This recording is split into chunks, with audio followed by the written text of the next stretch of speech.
Hello there and welcome to Friday. Yes, friends, you've made it. It's the weekend. This is the Daily Crack Show with me, Sean G, here on Global Irish Radio this Friday, August the 14th, 2026. We just dodged the 13th, Friday the 13th, by one day. We hope you're well as we get ever closer to the weekend. Lots going on all around the country, as you can imagine. We hope wherever you are in the world, things are well with you and lots of exciting stuff going on. I know that in Milwaukee, the big Irish Fest is taking place, Milwaukee Irish Fest this weekend. So a lot of people are heading up there for a weekend of Irish music, heritage and culture. If you're one of those, we wish you well. It's always a good time. Meanwhile, here in Ireland and down in the second city, Irish Heritage Week begins tomorrow. That's a celebration of our Irish heritage, and there's lots of nice events going on over the course of the weekend. Lots of outdoor stuff, so we do hope the weather cooperates. Watch out for the wasps, my friends. Watch out for the wasps. They are particularly angry at this time of the year. Aren't they always angry, says you? Well, yes, indeed they are, and they'll sting you at the first chance they get. But they're even angrier right about this time because August is the summer's peak for wasp activity, and the experts are telling us, they have warned us in fact, that this week's hot weather could lead to the angriest swarms of the year. Just why you need it. Yeah, nests apparently are at their busiest with up to 10,000 wasps. Imagine that, 10,000 wasps in a single colony, and the insects are, well, they're angrier and hungrier than at any other point in the season. That's not me, that's the experts. Don't shoot them, don't sting the messenger. Around August, you see, here's what happens. The queen bee stops laying the worker eggs and starts producing new queens and fertile males. Now, the lack of larvae means that the worker wasps, they lose their supply of sweet secretions in the nest. Don't you understand? The softness is gone come this time of the year.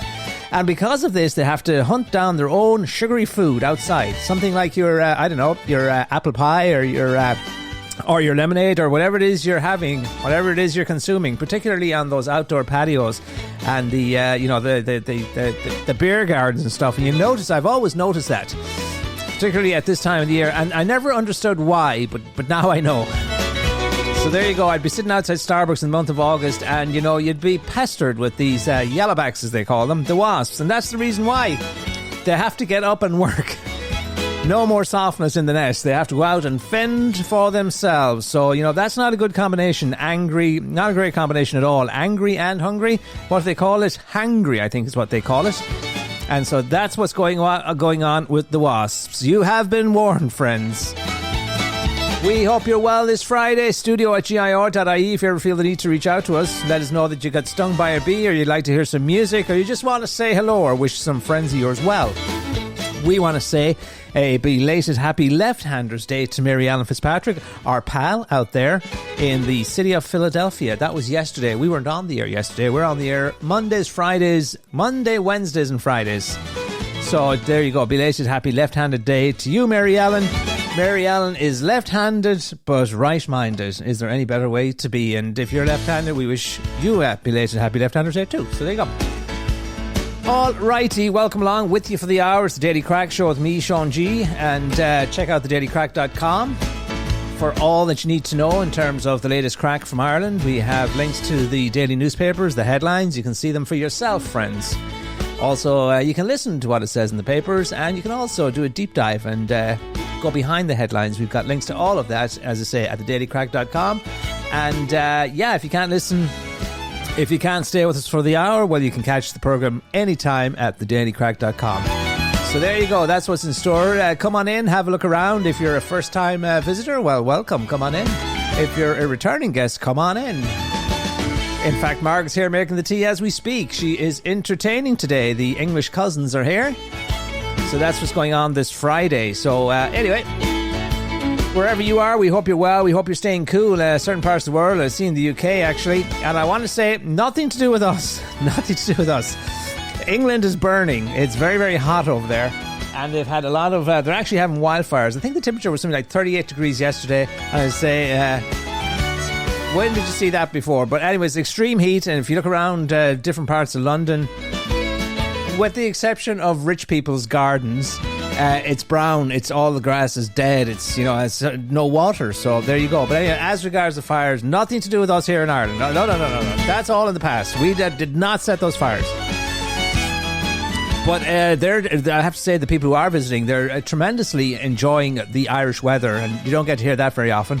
I should tell you that our little heat wave is set to chill for a little while. In other words, maybe going to cool off a little bit, not too much. Here in the west, it's been kind of humid and sticky for the past few days. Not the nice kind of heat, the icky kind of heat.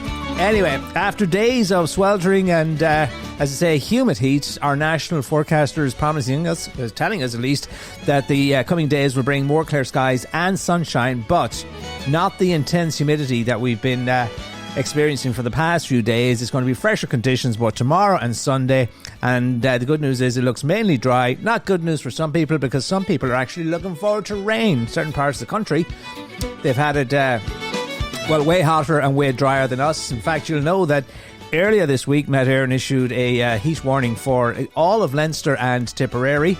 So they had high temperatures on, was it Thursday? The mercury reaching close to 30 degrees, 29 degrees, maybe even more, who knows. But anyway, that's the weather. Still remaining pretty hot, but a drier, hopefully, heat as we come into the weekend. It's cloudy here in Mayo, the sun breaking through every now and then. And we hope you get out there and you enjoy it. GlobalIrishRadio.com. We are the Irish Diaspora Station, and you can download the app at, wherever you get your apps, and take us with you. Take us with you wherever you go, and spread the good word. Lots of great Irish programs from Ireland and Irish communities all around the world. This is the Irish Hour, if you want to call it that, where we come to you live from just outside Castlebar in the lovely county of Mayo, right here in the west of Ireland, in the cusp of Europe. And it's been a pretty good week. I think it's fair to say it's been a pretty good week. Just recapping some of the big stories. The week began with lots of coverage early on the week. On Monday, the only story in town really was that of the arrival of Daniel Kinahan, the crime boss who's been avoiding authorities here for quite some time, several years in fact. And he was extradited from Saudi Arabia back to his home turf on Sunday night. And of course, the press eager to get that picture, which escaped most of them, I have to say. But our Monday papers covered lots of coverage. All of the papers, in fact, giving front page coverage to the return of Daniel Kinahan, crime boss, who later in the week was charged with directing the activities of a criminal enterprise. And for his trouble, he is now in Portlaoise Prison, Ireland's maximum security prison. And so lots about that still in the papers. But Monday, really, we were bombarded with that coverage. It's kind of fizzled out a little bit now. He does not. He gets. Apparently, he's got his own cell, but his neighbours, not the nicest. Some unsavoury characters close by him. He gets about he's in a cell for about 20 hours a day. He does have access to phone calls and subscription-based television viewing, like Netflix, that kind of stuff. But he was charged, as I say, with serious crimes. And he'll face further court appearances. But that's how the week started out. On Wednesday, we had the solar eclipse. If you missed it, well, you'll have to hang around 90 years for the next one. That's when the next one comes round, to these parts at least. Lots of us saw it. Lots of us wished we hadn't saw it. That kind of stuff. But there was a lot of hype and a lot of activity. I can't remember the last time there was so much hype and activity about an event going on in the sky. Anyway, millions and millions of people were wowed by Wednesday's once-in-a-generation solar eclipse and used all sorts of ways to watch the phenomenon. Yeah, we heard of people going out on yachts. We heard of people going up in the air. We heard of people going to observatories. There was all kinds of craziness and people trying to get a glimpse of this, as I say, once-in-a-generation solar eclipse. Across Ireland, the UK, Europe and Africa, people were enthralled by the spectacle. Me, well, I wasn't so enthralled. I didn't really see anything, to be honest. And I was never more tempted to look at the sun. It was actually visible. There were some clouds in the sky, but they'd warned us, do not look directly at the eclipse. It will damage your retina, or it will damage your eyes. Or anyway, so, I'm more of a moon person, to be honest. I'm a man of the moon, if you will. But anyway, lots of people were, they were buying the protective glasses, and there was none left. The country was out. None left in the stores. Some have been counting the cost, though, for ignoring the warnings and the threat to their eyesight and the lifelong oversight, the lifelong risks associated with staring directly at that eclipse. Thousands spent the day hunting for these specialist glasses on Wednesday. Many who couldn't get their hands on them clearly didn't heed the experts' advice. That's what they're telling us. Eager sky gazers were told to avoid staring directly at the sun without the protective eyewear or risk losing or damaging their sight. With permanent vision loss just one of the risks. So the risks were high and the thrill was not all that great, to be honest. Inevitably, we're told, not everybody followed the advice, as the number of people searching for "My Eyes Hurt" on Google soared by 1,500% yesterday. So there you go, friends. Not everybody took the advice of the experts and they decided to have a look anyway. You know yourself. Do you remember when the Donald was on the balcony at the White House the last time round when there was an eclipse, and himself and Melania? He decided to stare up at it for a minute or two seconds before people told him, stop, don't look directly at the sun. And that was the advice this week. Lots of lovely pictures of the eclipse in all the papers yesterday, and there were some good pictures. I managed to get some video on the phone, but I wasn't looking at it, so it wasn't great. But if you wanted pictures, there was no shortage of them. All of the, all the papers had so much coverage and so much pictures, and the stories of the people, that are pictured in the papers and where they watched it. And there was people watching from all over Europe, it's fair to say. Some people got up into airplanes and they were flying towards the eclipse, to get their thrill. But anyway, it was a once-in-a-generation thing. Next one comes around in 90 years. Hopefully your eyes are okay today. Most of the time, the injury, if it's not too severe, will recover over time. Others, I'm not so sure. And the thing is, the awful thing is, you don't even know that damage has been done until, I guess, later. You might see blurry spots or black spots from your eyes. Anyway, there you go. Join the rest of the crowd with that Google search, "My Eyes Hurt," and you'll see what the results are for remedying that situation. But that was the eclipse on Wednesday, and a lot of people were talking about it. Anyway, another big event that was taking place Wednesday also was the biggest crowd ever to attend a soccer match in this country. Yeah. And that all happened at Croke Park, Man United versus Leeds. It was a friendly and, it was a nice gathering of people. A lot of people there, and unusual in the sense that we don't often see soccer played on the GAA headquarters, the grounds of the GAA. 17 years ago was the last time that happened. There was a sold-out crowd, it was packed to the rafters, and lots of people were there. And a lot of the stars of yesteryear from some of those teams, Leeds and Man United, were in town a day or two before the big game, the friendly, and they were giving back in the form of coaching youngsters, and they were pictured in a lot of the papers on Tuesday and Wednesday as well. Nice pictures going around on the internets of the Mayo players. A gang of them went up to catch the action, so they're in the seats.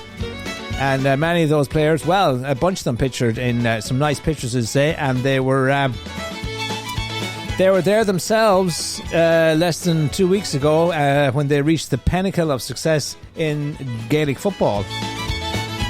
And they were on that very same field, and it was fulfilling their dream. This time it was watching from the stands, as I said.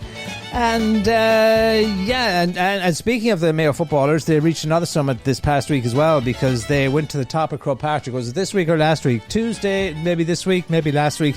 Lots of pictures of the Sam Maguire.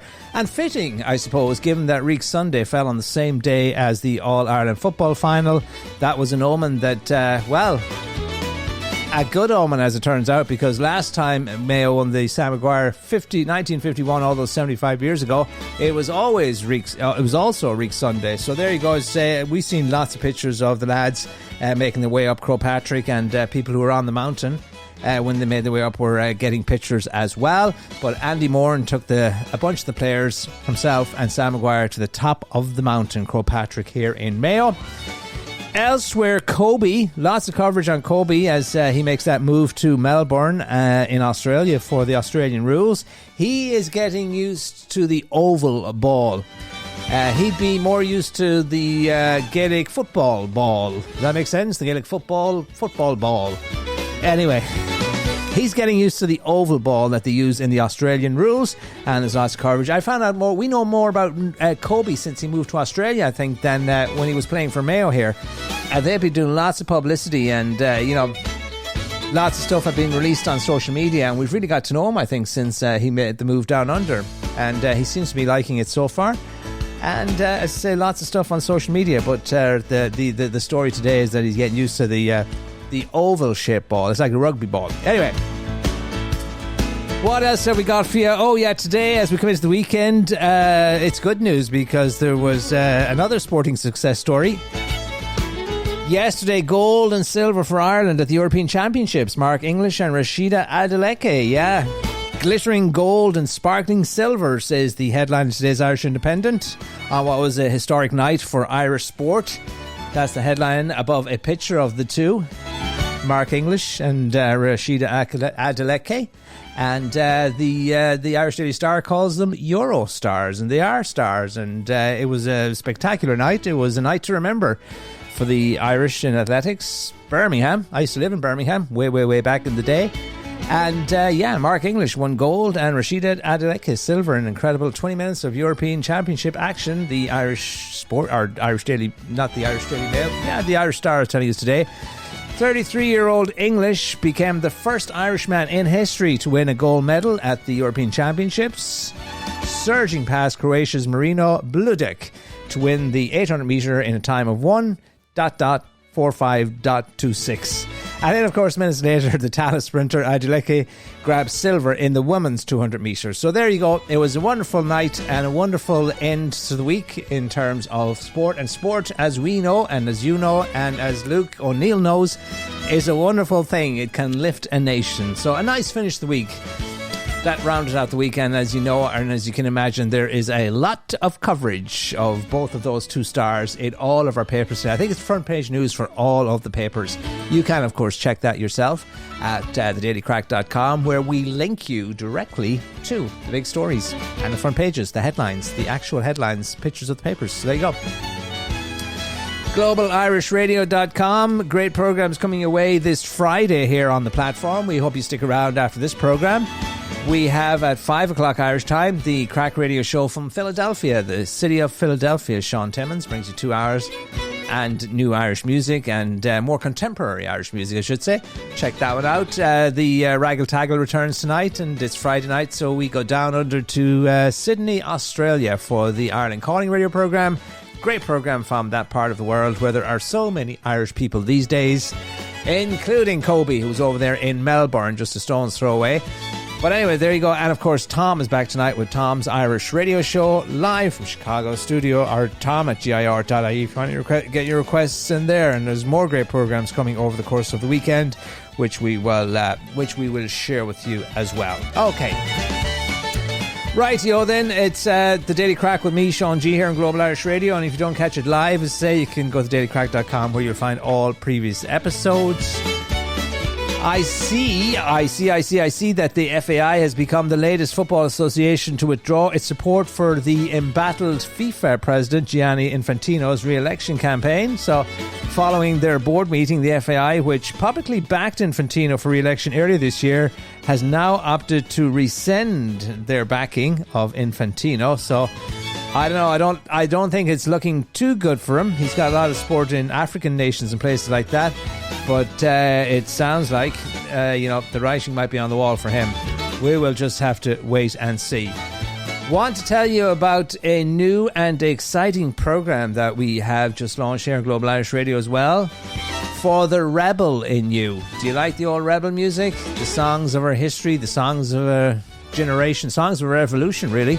We've launched the Rebel Hour, the Irish music, or the Irish Rebel Music Hour, weeknights, Monday to Thursday. It's going out from 11 till 12. Lots of rebel songs. So if you like the old rebel music, that would be the hour for you to tune in. As I say, rebel songs on a Monday, Tuesday, Wednesday, Thursday at 11 p.m. And you can request your favourite, or you can just sit back and listen. Lots of great Irish rebel songs, and we'll be adding to the playlist all the time. That's the brand new Irish Rebel Hour on Global Irish Radio. Check it out. And since we're talking about all things, I suppose, historical and history and rebel, a rebel without a cause, himself, Sean G, here on Daily Crack. But anyway, a piece of Irish history is going on display this Sunday at the iconic Glasnevin Cemetery. Looking at a nice picture of it in the paper today, the Slieve na Mon armoured car, which formed part of General Michael Collins' convoy at Bale na Blah on the day that he was killed in 1922. It's going to be on show as part of the annual Collins Griffith commemoration. The historic 1920 Rolls Royce, which has been preserved by the Defence Forces, can be viewed as people gather to remember Collins. And there you go. It's a remarkable piece of machinery. It's a Rolls Royce that's been converted into an armoured vehicle, and it's in perfectly good condition by the looks of it. Probably been restored a little bit or maintained well over the years, given the historical significance attached to it. The car formed part of the Collins convoy throughout West Cork that culminated in the ambush at Bale na Blah on August the 22nd, 1922. We're coming up on the anniversary of that very, very soon indeed. Hence the fact that it is going on display and people can catch a glimpse of it. But a lot of history connected to that particular vehicle, and it's a big tourist spot now these days in Cork. We went to see it when we were down there, and it's just a spot on the road with a dedication, what would you call it? A statue and stuff like that, marking the spot where the great leader Michael Collins lost his life in that ambush so many years ago. But anyway, if you want to check it out, the vehicle, the Rolls Royce, and there wasn't a whole lot of them. There was only 13 such vehicles acquired by the Irish Free State following the Anglo-Irish Treaty, and that one that's on display is one of those. Independent Senator Michael McDowell will deliver the speech at the grave of Michael Collins, while historian Professor Michael Laffin will give the address at Griffith's grave. But anyway, that's all coinciding with the anniversary of the ambush at Bale na Blah. Studio at GIR.ie. We are live, friends, here on Global Irish Radio, keeping you connected with Mother Ireland, all that you need to know. Speaking of rebel songs and the like, we've got one for you right now. Come back, we've got lots more. It's the Wolf Tones.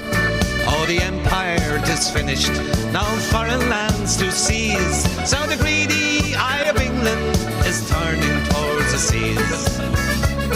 200 miles from Donegal, there's a place that's called Rockall, and the groping hands of Whitehall grabbing at its walls. Oh, rock on, Rockall, you never fall. For Britain's greedy hands, or you meet the same resistance like you did in many lands. May the seagulls rise to pluck your eyes, and the water crush your shell, and the natural gas will burn your ass, blow you all to hell. This rock is part of Ireland, for it's written in folklore. Finn McCool took a sod of grass, he threw it to the fore. Then he tossed a pebble across the sea. Wherever did it fall? For the sod became the Isle of Man. The pebble's called Rockall. Oh, rock on, Rockall, you never fall. For Britain's greedy hands, or you meet the same resistance like you did in many lands.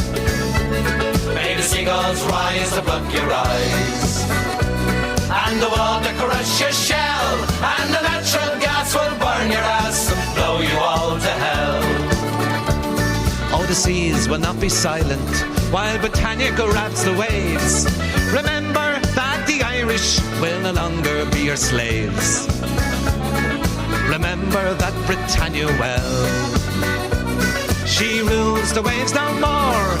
Keep your hands off Rockall, it's Irish to the core. Oh, rock on, Rockall, you never fall. For Britain's greedy hands, or you meet the same resistance like you did in many lands. May the seagulls rise above your eyes, and the water crush your shell, and the natural gas will burn your ass and blow you all to hell. Oh, rock on, Rockall, you never fall. For Britain's greedy hands, or same resistance like you did in many lands.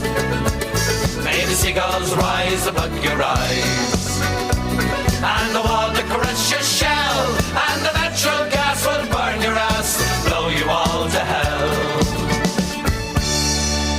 Right then, that is the music of the Wolf Tones and Rock On, Rock All, a great Rebel song. If you like the old Rebel songs, be sure to tune in Monday, Tuesday, Wednesday, Thursday nights at 11 p.m. right here on Global Irish Radio. It's brand new and it's all Rebel music for the hour. Here's more great folk music from another pal of ours. To tell us all about it, it's himself.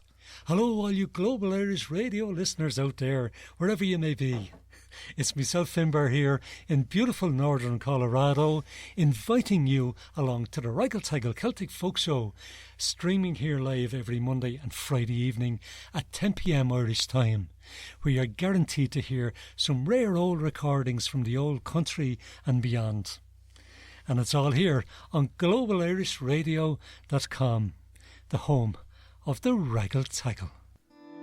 Listen to the Reigal Teigal on Global Irish Radio. Yes, indeed, friends. Great old rare recordings, and that's nicely curated by our pal Finbar. Check it out later on tonight, 7 o'clock Irish time here on Global Irish Radio. Not to be missed. All right, then. There's a new craze here in Ireland. It gives the Irish Daily Star their headline today, and it says Carnage. And underneath the headline is a picture of an overturned police car.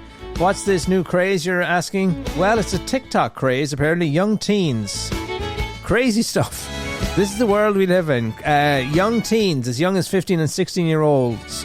They're stealing cars, high-powered cars, the likes of BMWs and Audis and all of that stuff. And they're basically ramming into police cars or other vehicles, and they are sharing the footage. Yeah, I don't know. That's what they do. They get clicks and they get views and they share it and they do something ridiculous. This is the latest craze, and as you can imagine, our police are not very happy about it. Two Gardaí had a very lucky escape, and they're in hospital following their car being rammed into. It's pictured here in the paper upside down. Thankfully they're not injured, but the car is a write-off. But all for the purposes of TikTok and sharing footage of crazy stuff. Deadly rampages. Teens on deadly rampages, says the Irish Daily Star. So awful stuff. Also pictured on the front of today's Irish Daily Star, we have a nice picture of Katie Taylor, that is. She's pictured in Croke Park in the fight position. She's getting ready for her big bout there, her last of her career, which will happen on the 5th of September, and 80,000 people are expected to show up for that particular one. We'll see what happens. Down on the other side of the country, I mentioned, of course, coming on air, that the Irish Heritage Week is kicking off in Cork this week, and lots of great events built around that. In the neighbouring county, of course, all roads lead to Tralee for the Rose Tralee Festival. The Roses are making their way to that part of Kerry. And then, of course, we'll get to meet them on Monday and Tuesday night for the televised event. And then on Tuesday night, we'll find out about 10 or 11 o'clock who is the 2026 International Rose of Tralee. And it's making headlines this year because of racial tensions and the nasty trolls and the nastiness that one of the roses, a rose born in Ireland, raised in Ireland, but has Somali heritage, and she is being subjected to all kinds of vitriol online. But anyway, so that's the Rose Tralee. There's another girl that had great success. She's not a Rose Tralee now, but she won another contest, and a contest maybe of a different kind. She's swapping the high heels. She's swapping the hard hat for the high heels, if you will. A Wicklow builder has become the first woman from Ireland to win Miss Galaxy International. It's a big deal, friends. Yeah, it is. Her name is Rachel Foley, 26. She recently made the trip to the Bahamas, where she was crowned the winner at the Galaxy International Finals. And her win marks Ireland's first international Miss title since 2003, when Rosanna Davison won the title of Miss World. Remember that? Way back in 2003? So not since then have we had a Miss title in Ireland, or success on the international stage, but thankfully Rachel has brought a title home. And she says that when she heard her name announced, it's a moment that she will never forget. And as I say, she works in the construction business, health and safety, that kind of stuff. But she's got 20,000 followers on Instagram, and she encourages the women to, to push the limits, push the boundaries. And, you can have both. You can have high heels and you can have the hard hat. And if you're like her, you can be very successful and have an international title as well. So there you go. Miss Galaxy 2026, Rachel Ford. So we wish her well on that, and she's getting it's a beauty contest, whereas Rose Tralee is I won't say a lovely girls contest. It's a celebration of women, or Irish women, that is, or women of Irish heritage, according to Catherine Thomas and other folks. But there you go, the Rose Tralee taking place as this coming weekend as well. A different kind of contest, a bit more personality involved there as well. You don't need to be as skinny. All right. Alrighty, let's see. Saying in Kerry, actually, most of you, or are you? Maybe you're not. Most people in these parts, I think, would be familiar with the Puck Fair in County Kerry. The Puck Fair. What's he talking about now? Says somebody who never heard of this. Well, it's a kind of a festival that takes place, has been happening for a long, long time in Killorglin, and was bound to happen, I think. They've gotten on the wrong side of the animal rights people here in this country. The fair, which takes place every August in Killorglin, County Kerry, brings thousands of visitors annually as a goat named King Puck is suspended in the air in a cage for the duration of the entire festival. The fair has been described, or decried, I should say, by some animal rights groups, particularly back in 2022 after a heatwave hit Kerry and the goat was still suspended in the cage in extreme heat. So you can see they're not too happy with that. And animal rights concerns have reappeared this year, I suppose, given that the heat has returned again this year. Jerry Boland of the animal rights group Animals Behind Closed Doors, calling the fair a very public display of animal cruelty. So uproar again this year at the way the goat is treated. He's brought down from the mountains and he's hoisted and suspended in the air for the duration of the festival. And he's treated like a king, but not if you ask the animal rights people, who think it is a cruel tradition. And I think this year, to appease some people in that sphere, they've been just putting the goat up for about an hour throughout the day and then letting them down. And goats are lovely. Goats are lovely, yeah. Lovely. I'm going to say lovely people. Goats are lovely animals. We have one in the neighbourhood. We have one up the road there that we always stop by and say hello to. Ted is his name. He's not King Puck or anything like that, and he's not suspended in the air for 24/7 during the course of a festival. But that's a tradition that's been going on in Killorglin for a long, long time. And up until recently, it wasn't a problem. But these days, we live in a very, very different world. And King Puck being suspended in the air for the duration of the festival. It's kind of a cattle fair and stuff like that, but it's kind of the fair nature of the event has kind of, it's kind of diminished over time. There's not as much wheeling and dealing of cattle and animals that used to occur in the older days. It's more a social gathering. Could they not get a fake goat and put it up? I don't know. The goat, I think, is treated fairly well, but it's the idea, the notion that he is suspended or hoisted in the air in on his throne for several days or several hours over the course of the festival, which is 3 days in duration. And given the heat, the animal cruelty people, they do not like it. But the festival taken every measure to mitigate against the heat, including not having him up there as often as he would in previous years. So up for an hour throughout the day for everybody to observe, and then taking him down and feeding and watering the poor fella. But that's the Puck Fair, Killorglin. We are in different times, friends. Can't get away with that crack anymore. So there you go. That's something that's getting a bit of attention as well. That festival took place earlier on in the week. I think it's all done and dusted for another year. But as the dust settles, that's the headline that's grabbing people's attention. dailycrack.com, friends. That's where you'll catch the best crack in Ireland. And check it out if you haven't already done so. Links to all that you need to know to get you through your Irish day here on Global Irish Radio. All right, and I was talking about the UK and the fact that it's been very, very hot over there. It's been hot over here this summer, but it's been even hotter over there. Yesterday, they reached a sweltering 38.1. Is it any wonder the cousins are over visiting us? They didn't come to see us at all. They just came to cool off. But anyway, 38.1 degrees as an intense stretch of hot weather continued to grip Europe. So, it's not hardly surprising that there are wildfires in different parts of the UK at the moment. It's tense heat. What do you expect? But there you go. There was a thing that happened earlier this week. You might have seen the headline and you may not have gone behind the headline and dived a little deeper to find out exactly what was going on. At first I thought we had kind of a Jaws situation. Remember the movie Jaws? That gruesome kind of movie involving, sharks biting people and eating people, that kind of stuff. Nasty stuff, if you will.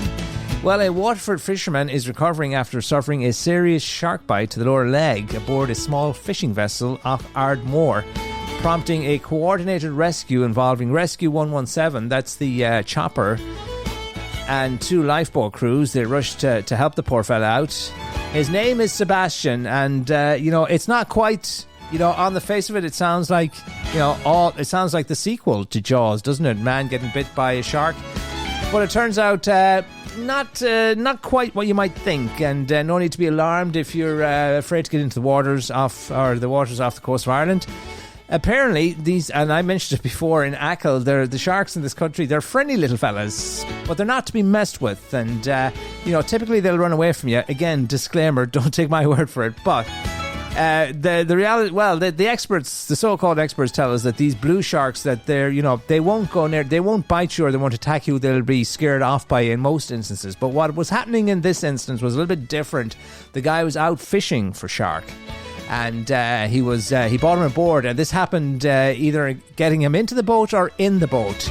He was in the flight or fight mode, and he snapped at the guy and took a big chunk out of his leg, and the guy was bleeding bad. And Rescue 117, the chopper, came along, and winchmen had to lift him up, take him off to a hospital to get treatment. He passed out during it. He doesn't remember most of it, but looking back at it, he says he doesn't blame the shark one iota. He says we took him out of his natural habitat, or the place where he belongs, and what would you expect when you do that kind of thing to an animal fighting, or a fish fighting for survival? So that's the story behind it's okay to swim in the waters, and the story is not quite as sensational as the movie Jaws, where it's a case of sharks chasing people in the ocean. It was very, very different. He was in a situation whereby, as I say, fight or flight, where the shark took a chunk out of his leg. But the good news is that your man Sebastian's doing okay, and he's going to make a full recovery. And it was an amazing rescue on behalf of the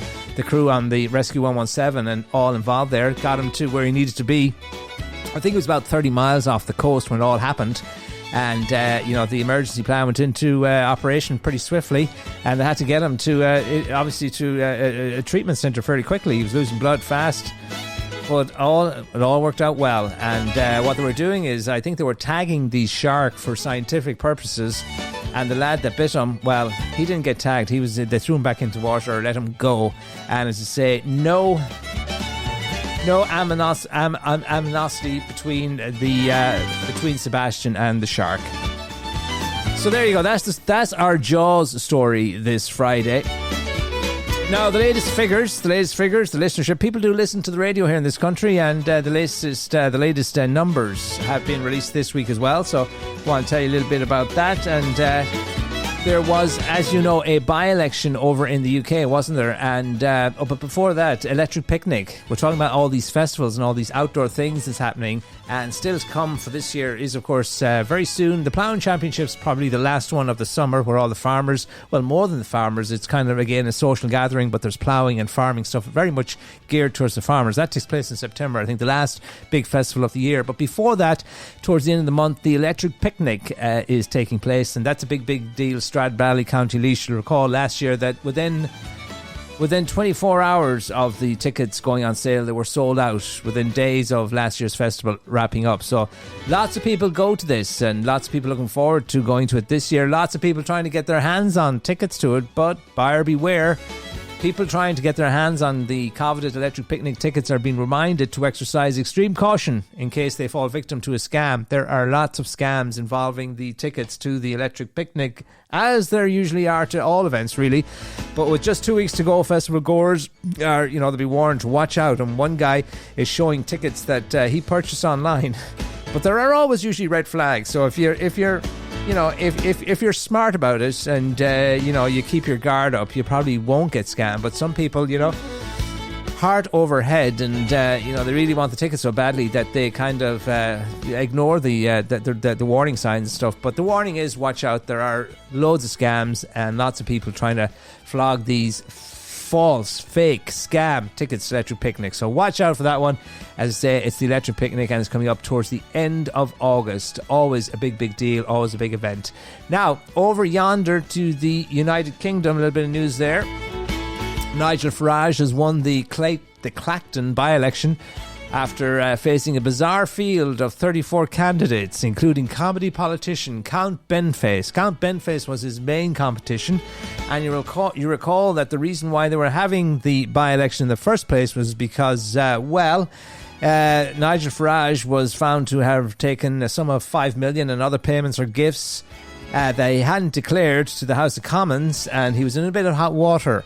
And so he decided what he'd do is he'd pull a smart one and he'd quit, he'd resign, and then he'd call a by-election and let the people decide, and he would run again. And he portrayed it as a race against the establishment. Only problem was the establishment decided to get their own back on him and decided not to field any candidates. So neither the Labour Party, the Lib Dems, or the Conservatives fielded a candidate in the race, and so he was left. It was left with him and a comedy character known as Count Benface. So it was kind of farcical, to say the least. But anyway, the Reform UK leader didn't even appear at the Count Centre, citing security reasons. He got about 63% of the vote. The other guy, Count Benface, got a lot of votes. He got about, I'm not sure, 9 or 10,000 votes, but he got a good amount. He got a rake of votes, and the whole thing really quite farcical. But that's the outcome. And as I say, Nigel Farage did not show up because the police told him there was a credible threat against him. So he wasn't even there to celebrate and stuff like that. The character that he was running against, as I say, Count Benface, and he goes around wearing a garbage, a bin on his head, a trash can over his head. And the whole thing is quite ridiculous, really, and that's what the establishment really wanted. They wanted Nigel Farage to look as ridiculous as possible, which is why they didn't run any candidates against him. But Nigel Farage did prevail, and of course he doesn't really have a whole lot of shame. But anyway, in terms of the manifesto for Count Benface, he had some very interesting promises, shall we put it that way? You know, the manifesto where they make all these promises, and a few of the things that he was promising, he said he will cut taxes. I will cut your taxes and raise everyone else's. He pledged to build at least one affordable house. What else did he say he would do? Oil and gas companies to pay for solar panels for everyone. A windfall tax on cosy crime novels written by celebrities, a referendum on whether Pluto should regain its planet status, potholes to be filled using copies of the 2024 Labour Party manifesto, Wi-Fi on trains that works, also trains that works, cyclists who break the highway code to be forced to ride unicycles instead, people who use speakerphones on public transport to be conscripted, and to have the hand dryer in the gents' toilet at the Crown and Treaty pub, Uxbridge, to be moved to a more sensible position. So rather weird and whimsical commitments or promises in Count Benface's manifesto, but he was quite happy at the amount of votes. The last time he was out, he only got 95 votes in the by-election that saw Andy Burnham prevail and move on to become the next British Prime Minister. But Count Benface getting nearly 10,000 votes against that crazy Nigel Farage over there. So that's the political news from across the water this Friday. We have a quick commercial break to take. Don't go away. We'll be right back with those listenership figures. The JNL, who's listening to what here on Irish Radio in this country? Global Irish Radio is excited to partner with 950 WROL AM, the Spirit of Boston, to bring you portions of the Irish Hit Parade, providing the soundtrack to your weekend. Join Paul Sullivan on Saturdays 3 to 7 p.m. Irish time and famous Seamus Mulligan on Sunday 7 to 10 p.m. for a feast of Irish music. Streaming live from Boston right here on globalirishradio.com. Good deeds are great things, and a single good deed can grow into a forest of kindness. At treedeeds.com, you can dedicate a tree in someone's honour and make a lasting impact on the planet. Each tree is deeded and comes with a personalised certificate, perfect for birthdays, holidays, memorials, or just because. Celebrate life, give back to nature, and leave a legacy that grows. Visit treedeeds.com today. That's treedeeds.com. Rooted in Ireland, gifted worldwide. You're listening to Sean G on Global Irish Radio. Yes, indeed, friends. Sean G and the Daily Crack here on Global Irish Radio. The program we do at the 3 o'clock hour, Monday, Wednesdays and Fridays for the moment. Keeping you connected with Mother Ireland and the latest happenings, the chitter-chatter of the nation, the headlines. Music as well, so if there's something you want to hear at any time, do let us know. studio@gir.ie. Always good to hear from you. And lots of exciting programmes coming your way over the course of the weekend, as usual, or as always. We go across the United States for the Irish Hit Parade, or portions of it at least, tomorrow. Actually, DJ Terry between 1 and 3 here with great music. Actually, let's start a little earlier than that. It's Jerry Byrne, the king of London Irish, 11 to 1 here on Global Irish Radio tomorrow, followed by DJ Terry. Great music again between 1 and 3. That one comes from London as well, and then it's across the pond. And Boston, the Irish Hit Parade with Paul Sullivan. We have the Good Morning Ireland radio show with Tom Flannery. We have the O'Connor Family Irish radio show from Chicago. Then off to Toronto. There's a stop in New York for the Ireland Calls radio programme there with Trassa, Goodwin Smith and Tommy Smith, and Hooley and the Hooley twins round out the night. So lots of great programmes over the course of Saturday, all around the globe essentially. And then on Sunday, more great programmes as well, including Cleveland, Ohio, and the Jerry Quinn Irish radio show. Jerry Quinn, a Mayo man out there for many, many years. He's been broadcasting for a long, long time, maybe 50 years or more. And so that's on Wednesdays. Not Wednesdays. What's he talking about? Sundays.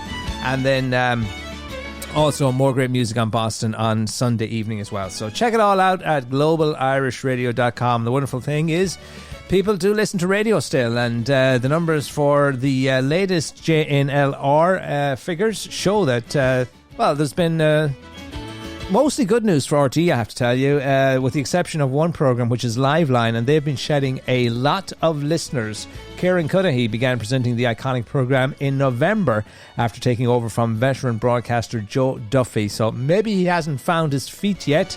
He's a Kilkenny man. He came from News Talk, didn't he? And he is on a salary of about 201,000, and he's been presenting the show, as I say, since he took over from Joe. And the number's down a little bit. He's dropped 14 or 15,000. He's dropped. But anyway, that's the cloudy spot in the latest numbers for RTE. Overall, it's been good news for RTE. The most listened to radio programme in Ireland is still and continues, always is, Morning Ireland, which is a 2-hour news programme, 7 to 9 in the morning. And then the next most listened to one is David McCullough, who took over the 9 to 11 spot. And his numbers are about, 423,000, but he shed 1,000 listeners. Oliver Callan, our pal that we like to listen to, he is on the 11 to 1 spot. He's shed a few thousand. He's shed a few listeners as well. But overall, he is the third most listened to radio programme in the country. At the weekends, let's look at the weekend. And Brendan O'Connor's show has shed quite a few listeners, 14,000 on the Saturday, and also quite a sizable number, double figures for the Sunday show as well. And I would think in part that is to do with the fact that Pat Kenny, legendary RT broadcaster, and then who later moved to RT or to News Talk, moved his show from weekdays to the weekend. So he's going head to head with Brendan O'Connor. And so maybe that is impacting the numbers, and that may in part be responsible for the decline in some of Brendan O'Connor's numbers on Saturday and Sunday mornings. But still pretty good numbers as far as Brendan O'Connor is concerned. Over 400,000 on Saturday and Sunday, or close to it, 399,000 on the Sunday, 400,000 or so on the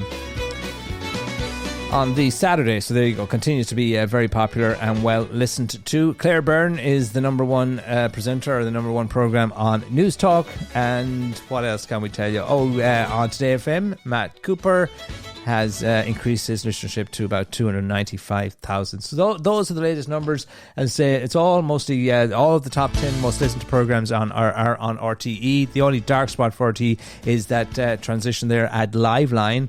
As I say, Joe Duffy's been presenting that for years and years and years. Before that, of course, it was Marion Finucane, and then they brought in Kieran Cudahy, an outsider from News Talk, to take over the slot. And he, as I say, still finding his feet, but shedding quite a few listeners there.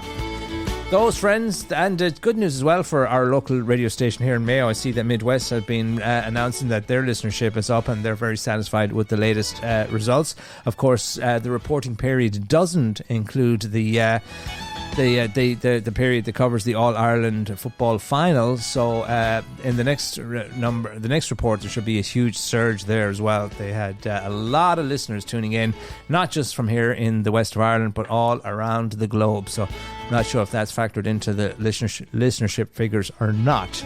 But those are the latest numbers, we can tell you. The PGA Tour took, we have a little bit of golf news. How about that? Rory McIlroy has been taking it easy this year, hasn't he? And he just got back on the golf course. He had a whole month off where he went off to Ibiza, I think, and he was also down, as I told you last week, or earlier in the week, he was down in the southwest of Ireland, Cork, Kerry, that area, enjoying himself, don't you know? As he should be. Life is short, enjoy it.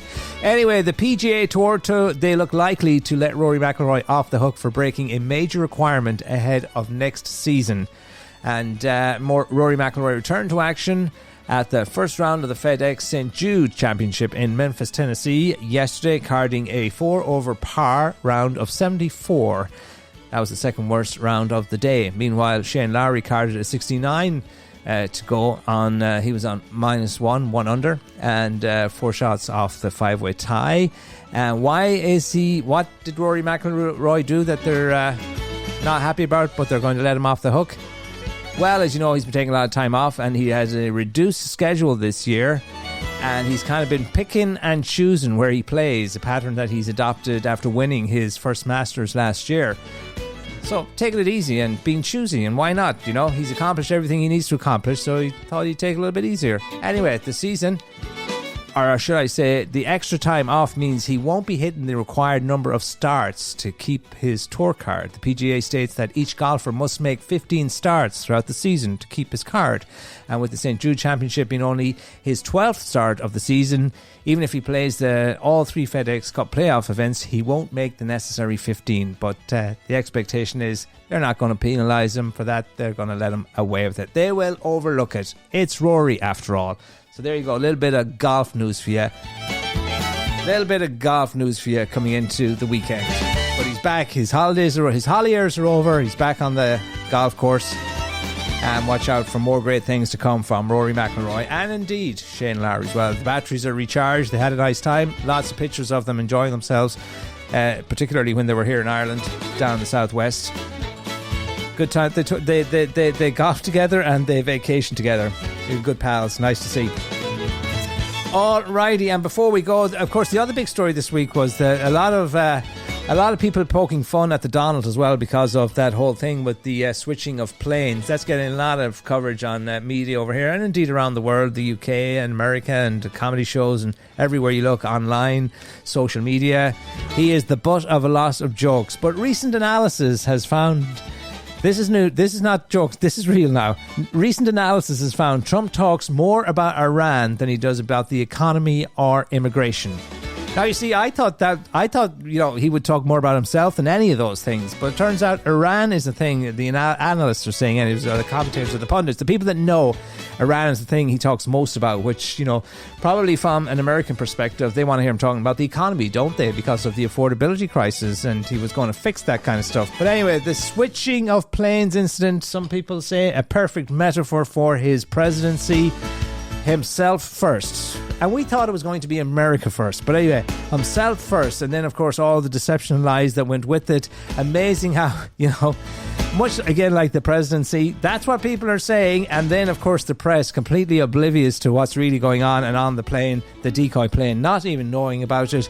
Meanwhile, the help wanted sign has been hung at the I suppose the communications office of the White House as the press secretary Caroline Levitt is hanging up. Well, she's quitting, and she just came back after having a baby, and she wants to spend more time with the baby. Now, if you're listening to the mooch on the Rest is Politics US, as I often do, he smells a rat. He doesn't think that it was, well, he thinks there's more to it, in other words, and that could quite well be the case, because if why did she come back after her maternity leave at all if she was going to leave within a matter of days after returning? Anyway, that's the question he poses. A woman dubbed Donald Trump's most loyal aide has been tipped, though, to be the next media chief. Her name is Natalie Harp. She's 34. She's the one that changes his diaper, allegedly, and is the frontrunner to replace Caroline Levitt as the White House press secretary. She's worked alongside Trump for years, and it has been claimed she penned letters to the president declaring her devotion to him. US journalist Hugh Doherty told the Daily Beast podcast she is fueling his delusions. She is providing him with endless praise, and she prints off random social media and the good stuff that she sees and puts it in front of him, swelling his head and all of the rest of it. So she is the one that's the main contender, it looks, for the job. However, newly surfaced footage now appears to capture Levitt in a heated exchange with Trump and Miss Harp just hours before she announced her resignation as the White House press secretary. The rumor is when she found out that she was on the decoy plane and was expendable, wasn't very happy about that. No, not after all the lies that she had been peddling. Apparently, the fact checkers have come out and said, upon her resignation, they looked at her performance and they said, on average, 43 lies a day is what she was accused of. So there you go. Will, this next girl, she sounds like a strong contender. How good can you lie to get into a job and to keep the job? Well, there you go. One of the main, I suppose, requirements, some would say. But there you go. That's the latest from across the pond, from Crack USA and the Irish American publications. As we say, it's getting a lot of coverage over here as well. But the word is more than meets the eye to Caroline Levitt's exit from... And she did a good job. She could handle the media, I'll give her that much. She could lie like the rest of them. But anyway, that's the latest on that. And that's pretty much our lot for today, friends, is it? Yes, we're almost out of time. Yes, we are almost out of time. Yeah, but this is Daily Crack with me, Sean G, here on Global Irish Radio. dailycrack.com for more great crack. And just before we finish up today, Margaret's pick of the day.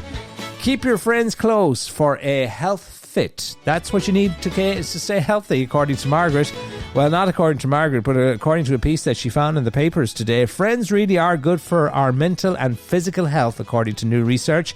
A study involving more than 200,000 adults, so that's quite a big survey, from 22 countries shows good quality social connections are linked with perceptions of improved well-being. In other words, if you have good friends, you have good health, and if you maintain those connections with those good friends, you have good health. Fulfilling friendships and general close social relationships are strongly linked to excellent physical and mental health, according to the study. So there you go. Friends are important. Maintain the connection. Pick up the phone. Say hello. Not just when you want something, but just to see how they're doing. And so not only is it good for your friends, it's good for you as well. According to this survey, 200,000 people, they couldn't be wrong, 200,000 people were featured in this survey across 22 countries. So there you go, Margaret's little pick of the day to keep, because we want you healthy, friends. We want you back here Monday for the Daily Crack, and there you go. That's our little bit, our way of helping you, shall we say. Thanks to Margaret, as always, helping out here on the Daily Crack, keeping us on the straight and narrow. Thanks to you for listening all week long. dailycrack.com for more great crack. Even when we're not here, you'll find all that you need to know to get you through your Irish day. That kind of stuff, if you will. Whatever you're up to, enjoy the weekend. Hopefully the weather cooperates. We shall see you back here on Monday. In the meantime, staying with the Rebel theme, and we remind you once again, the Rebel Hour here on Global Irish Radio. Brand new weeknights, Monday, Tuesday, Wednesday and Thursday, 11 p.m. All of your favourite Rebel songs, and there are lots. Here's one from John Beg O'Flaherty, Kelly from Killaan, to take us out this Friday. Have a great weekend.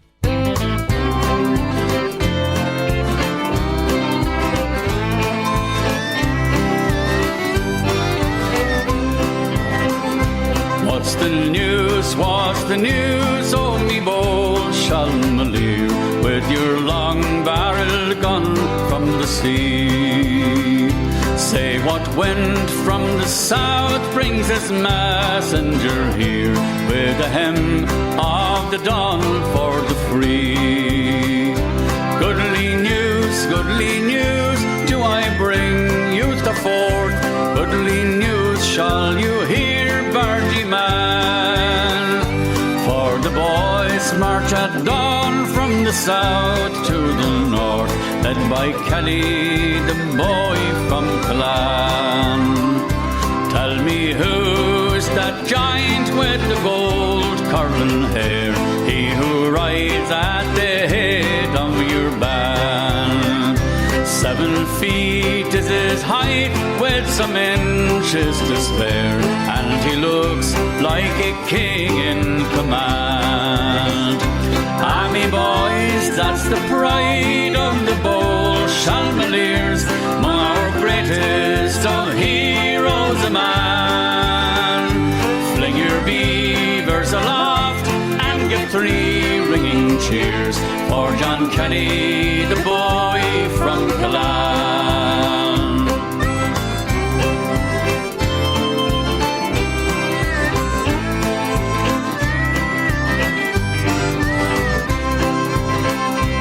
And his court is in flames, and old Wexford is won, and the Barrow tomorrow we'll cross. On a hill o'er the town we have planted a gun that will batter the gateway at Ross. All the fourth men and bargemen who march o'er the heath, with brave Hardy to lead on the van. But the foremost of all in that grim gap of death will be Kelly, the boy from Callan. But the gold sun of freedom grew darkened at Ross, and is set by the Slaney's red wave. And poor Wexford, stripped naked, hung high on a cross, with her heart pierced by traitors and knaves. Glory, oh, to her brave sons who died for the cause of one downtrodden man. Glory, oh, to Mount Leinster's own darling and pride, dauntless Kelly, the boy from